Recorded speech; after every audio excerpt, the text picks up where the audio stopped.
สวัสดีครับสวัสดีครับพี่ๆป้าๆลุงๆมื้อนี้ก็มาพบมาพ้อกับ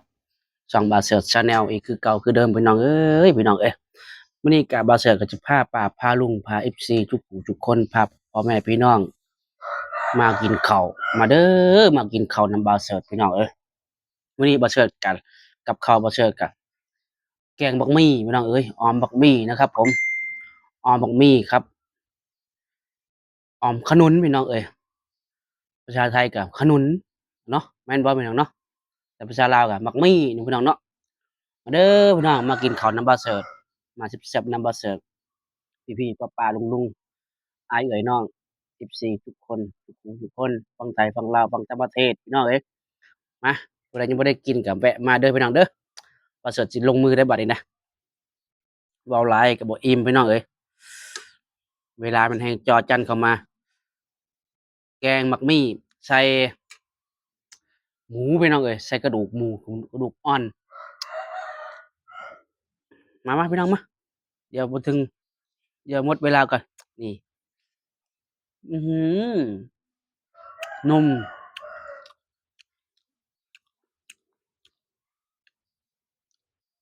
อื้อฮือ ตอนบักมี่ได้ไปหน่อยเนี่ย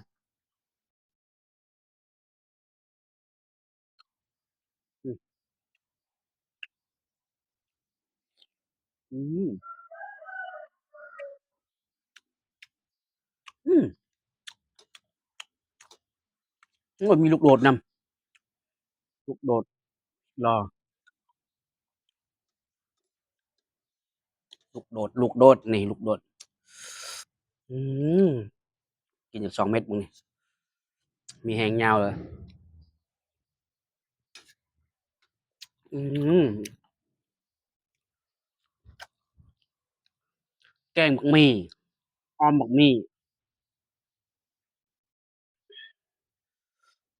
ป่นก็ได้แล้วแต่จะกินแล้วแต่จะเฮ็ดกินพี่น้องเอ้ยบักมี่เนี่ยมันมีหลายอย่างไงเมนูเด้อพี่น้องเอ้ยอืม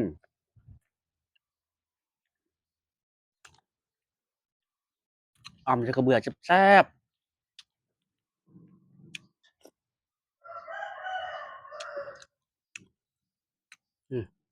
ตอนบักมี่นี่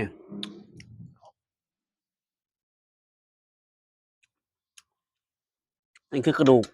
หมูเนี่ย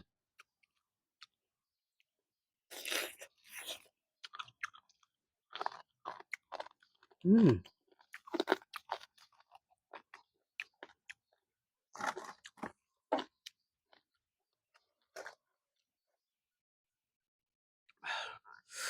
บักมี่ลูกหนึ่งมีสิทธิ์เฮ็ดกินหลายอย่างพี่น้องเมนูป่นก็ได้ แกงก็ได้ตำเมี่ยงก็ได้หรือว่าไว้กินชุบก็ได้บักหมี่ลูกหนึ่งอะ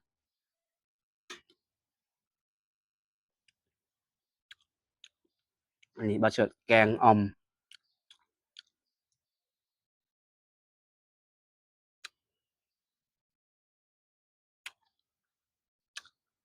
มื้อนี้กินผู้เดียวมื้อนี้กินข้างล่างก็เลยเมียบ่กินนำเพิ่นกินข้าวแล้วกินก่อนสิเที่ยง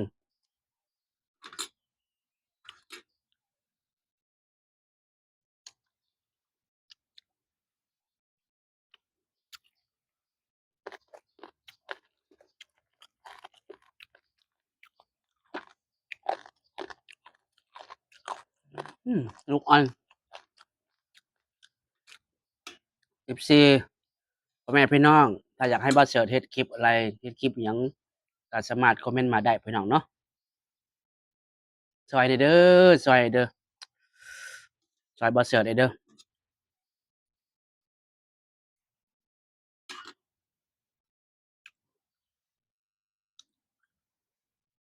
ช่วยกดไลก์กดแชร์กดติดตามให้นำ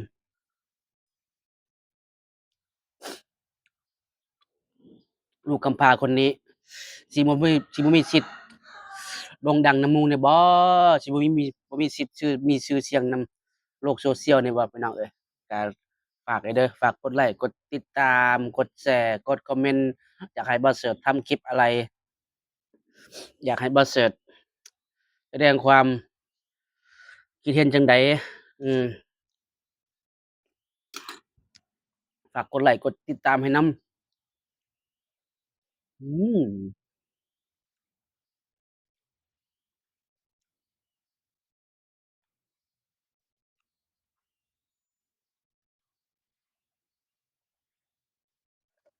ถ้า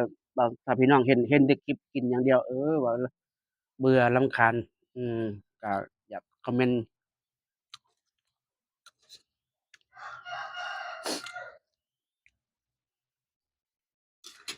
์มาได้กดกดอืมเจ้าถิ่นนี่ก็ได้ย้านแต่เว้านำบ่เว้านำเจ้าดอกเจ้าถิ่นนี่ก็ได้อืมเจ้าบ่าวเสิร์ช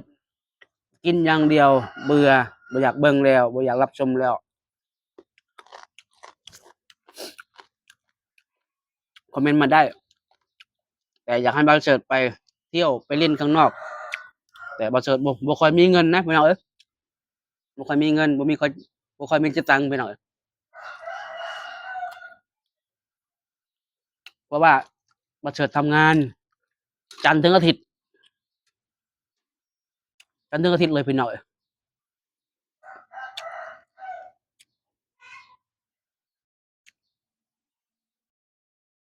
บ่มีพี่น้องบ่มี FC บ่มีป้าลุงก็บ่มีบ่าวเสิร์ชอยู่ตรงนี้แหละพี่น้องก็ขอบคุณที่เข้ามาติดตามหรือเข้ามารับชม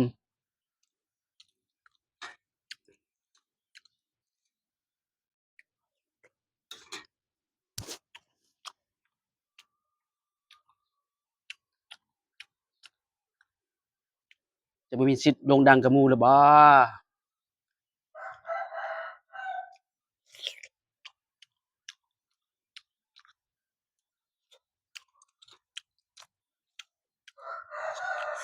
นี่แหละพี่น้องเฮามาใช้ชีวิตอยู่เมืองไทยประเทศไทยกินหยังก็กินไปบักหม้อบักหมี่ดีกว่าบ่มีให้กินนี่เนาะดีกว่าจำแจ่วจำที่แจ่วบ่มีแฮงกันนี่ใครในแกงบักหมี่ออมบักหมี่มีเหือมีแฮงสดน้ำร้อนโอ้ร้อนๆอุ่นเขาบ่มีความสามารถคือคนอื่นเขาดอกพี่น้องความสามารถกินอย่างเดียวถ้าว่าอยากให้บ่าวเสิร์ชไปเที่ยวไปเล่นอยู่ไสก็คอมเมนต์มาได้แต่เฮาก็งบต่ำไปตามงบอะไรพี่น้องงบเฮาส่ำมีส่ำใดก็ไปส่ำนั้นแหละ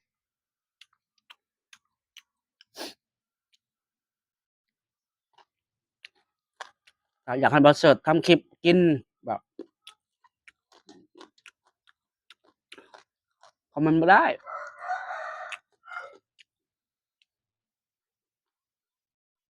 อืม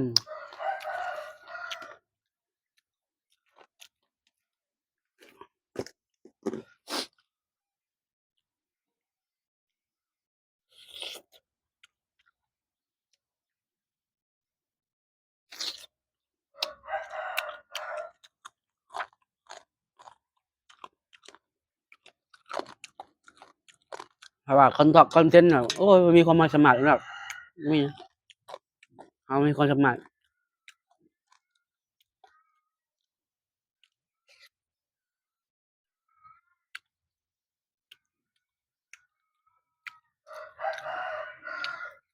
อ้าวโอเคพี่น้องคลิปนี้ก็ขอจบเพียงเท่านี้พี่น้องก็อย่าลืมกดไลก์กดติดตามกดกระดิ่งแจ้งเตือนบ๊ายบายพี่น้อง